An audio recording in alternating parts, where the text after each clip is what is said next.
terms of the parents, I hope you take seriously the advice about television. Television's a major problem. These games are a major problem. You should read some of the studies about it. PlayStation Nation is a good book to read about serious studies that have been done about the negative effects that these games actually have on neuroplasticity, on attention deficit disorder. There's a lot of work that's been done in this area. Obviously, it's not published because the same companies that own the newspapers, right, own the shares in Nintendo stocks, right? Really. There was a book written in 1958 called The Evil Eye, which took me a long time to find. I read about it as a source book in another book. I found a copy in Australia on the internet because it wasn't ever reproduced. This book had documented research from the 1950s about the negative effects on television on children that were done, serious scientific studies.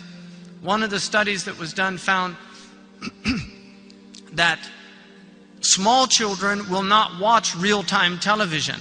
They get bored. So a 3, 4, 5-year-old, they won't watch a movie like regular people. They just get bored.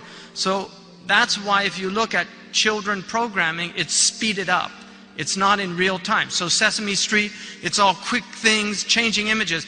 Now we have the MTV phenomenon, which is children that grew up on that type of programming cannot watch normal films. If you watch a film from the 1950s, they're very slow. If you watch them from the 40s, they're very slow. They're driven by dialogue, not by movement. Now, all the films are driven by quick moving, car crashes, bombs exploding. It's all stimulation.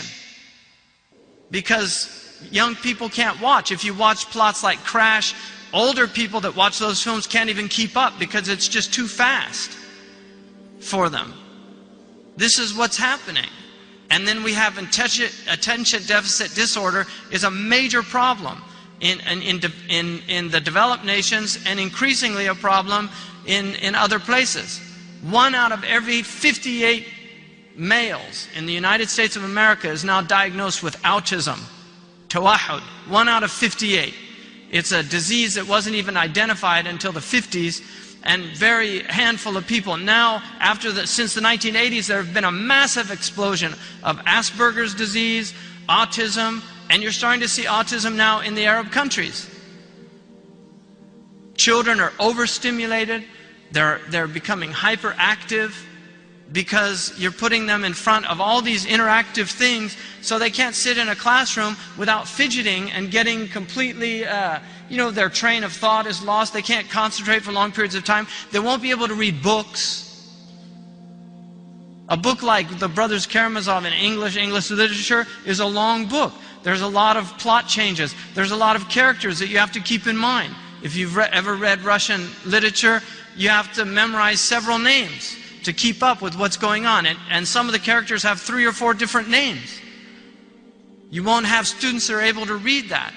They won't be able to read the great literature of the Arabs, Mutanabbi, Badi'u Zaman al-Hamadani, al-Hariri, Ibn Muqaffa. They won't be able to read the Hamasa, Ibn Mubarrad, any of these things, because it takes directed thought to do that. So there's a massive responsibility now, and you can't just be like sheep that kind of accept everything that happens and just, يعني خلاص تقدم. So a lot of these things are not progress. They're quite the opposite. There's a study going on right now. It's a major long-term study on the effects of cellular phones. But the American Association of Pediatric Physicians says that children, before their skulls are developed, shouldn't be using cell phones because the skull is too thin and the radiation is reaching their brain at higher levels. We don't know if they're going to have tumors in 10, 15, 20 years because this is a guinea pig generation. And we have something which is called the cautionary protocol. The cautionary protocol, which is used by Europeans and Canadians, and the Americans just because of our kind of capitalistic enterprise and stupidity, refuse to follow that cautionary principle. The cautionary principle states, if you're unsure about the harmful effects of something, then you should have precautionary measures before you actually do it until you find out whether or not it's harmful. If in the volcano in Europe, That was based on the precautionary principle because the Europeans practiced that. A lot of the American commentators were saying they should have let the airplanes fly, but the Europeans were saying no. We don't want to risk airplanes crashing and people dying because we're not sure the effects of these the volcanic ash is going to have on these airplanes yet. That's intelligence. It's intelligence. خُذُوا حِذْرَكُمْ. You know, be precautious. So you have to really think about what's happening, because you're going to have problems with your children before you know it if you don't.